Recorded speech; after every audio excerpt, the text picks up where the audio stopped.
State owned enterprises ایک بہت بڑا بوجھ پاکستان پہ، اس سے کس طرح نجات حاصل کی جائے؟ پرائیویٹائزیشن جو پروسیس ہے وہ کیوں رک گیا؟ یہ بہت اہم آپ کا سوال ہے. میں نے اس وجہ سے کتاب میں اس میں کافی ڈیٹیلز آپ کی کتاب بھی ایک آ رہی ہے میرے خیال میں کچھ گروتھ، وہ growth with perverse industrialization in Pakistan. Okay good. چلیں بیسیکلی پاکستان میں آپ بڑی انٹرسٹنگ ہے کہ گورنمنٹ سے آپ پوچھیں کہ کتنے اسٹیٹ اون انٹرپرائزز ہیں. کوئی آپ کو 300 کہتا ہے, کوئی 200 کہتا ہے, کوئی 400 کہتا ہے, 105 کہتا ہے. دلچسپ بات یہ ہے کہ پرابلم یہ ہوا ہے کہ ہم نے اسٹیٹ اون انٹرپرائزز کو کسی سسٹم کے تحت نہیں بنایا. مثال کو روٹی پلانٹ جو ہے فوڈ منسٹری کو دے دیا, اس طرح آگے پیچھے ایک زمانے میں بنایا. ناظرین کی سہولت کے لیے بتا دوں کہ سارے وہ state owned enterprise like PIA ہے, ریلویز ہے, پاکستان اسٹیل ملز ہے, جو حکومت کاروبار کرنا شروع کر دیتی ہے. ہاں یہ جو یہ آپ کے جو سسکوز ہیں اور یہ سارے لاسز میں ہی جا رہے ہیں حضرات, صرف 10 پروفٹ میں جا رہے ہیں, باقی سارے لاسز میں جا رہے ہیں. اور دلچسپ بات یہ ہے کہ یہ لاسز ایکومولیٹ ہو کے 1500 سے 2000 بلین کی رینج میں آ گئے. اس سال وہ 1500 بلین. اب بات یہ ہے کہ دیکھیں ایک PIA ہے, دنیا بھر میں ایئر لائنز پروفٹ پہ چلتی ہیں. پاکستان کے اندر کتنی 5-6 پرائیویٹ ایئر لائنز ہیں.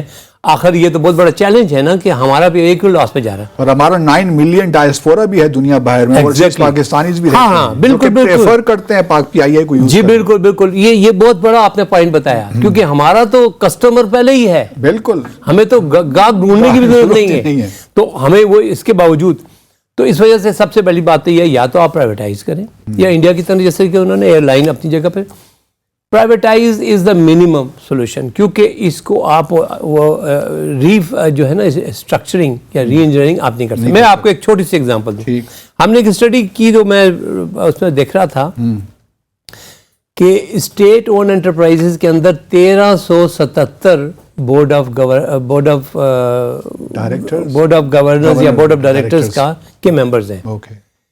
85% are government servants, are retired government servants. ماشاءاللہ, بیوروکریٹس. کاش مجھے بھی کوئی آفر کرتا ہوں. وہی نا. اور دیکھیں نا PIA کی میٹنگ ہر مہینے ہوتی ہیں, 2 لاکھ روپے, 4 لاکھ روپے, سوان. ٹھیک ہے, وہ دینے میں کوئی حرج نہیں ہے. پرابلم یہ ہے کہ اگر PIA کے بورڈ کے اندر کوالیفیکیشن ہونا کہ جی یار یہ 11 بورڈ کے ممبرز کی وہ کمیٹی ہے, ایک مارکیٹنگ کا ایکسپرٹ ہوگا, ایک فائنانس کا ایکسپرٹ ہوگا, ایک کیا کہتے ہیں ہاسپٹیلٹی کا ایکسپرٹ ہوگا, تو بورڈ کچھ کنٹریبیوٹ کرے گا. جب آپ نے کوالیفیکیشن ہی نہیں رکھی ہوئی, یہ آپ کا فیلئر کی ریزنز ہے. اگلا سوال میرا, جی ٹیکس کا بیس ہم کیوں نہیں بڑھا پا رہے؟ ٹیکس جو ہے وہیں کا وہیں ہے. غریبوں پہ تو انڈائریکٹ ریگریسو ٹیکس لگا دیتے ہیں ہم, چاہے وہ بیچارہ اپنا موبائل کا کارڈ خرید لے اسے بھی ٹیکس ہے, ہر چیز پیٹرول پہ بھی ٹیکس ہے. یہ بہت بڑا انجوائے کر رہے ہیں. دیکھیں یہ ناانصافی جو ہے نا یہ کرتی ہے. دیکھیں ایک اور آپ نے جو بات کی ٹیکس کی, تو مجھے یاد آیا کہ ہم سود کی بات کر لیتے ہیں. آپ نے اسحاق ڈار صاحب نے بھی آتے ہی کہا تھا کہ سود کو ختم کریں گے. اگر ہم IMF کو بھی جا کے کہہ دینا کہ جی ہمیں سود کے بغیر نہیں, ہمیں اسلامک پرنسپل پہ چاہیے, تو وہ لون دیتے ہوئے سوچے گا کہ کہاں دوں کہ جہاں سے مجھے ریٹرن آئے. تو ایک تو وہ سود جو ہے ناانصافی کا ایک سورس بنا ہوا ہے. دوسری بات یہ جو آپ نے ٹیکس کی بات کی ہے نا, اگر آپ موبائل کے اوپر 5 روپے ٹیکس لگا دیتے ہیں تو امیر نے بھی 5 دے گا, وہ بھی 5 دے رہا ہے.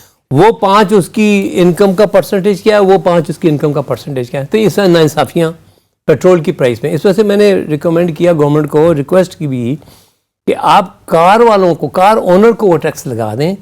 پیٹرول کے اوپر سے جو آپ نے ٹیکس ہے نا وہ اٹھا دیں.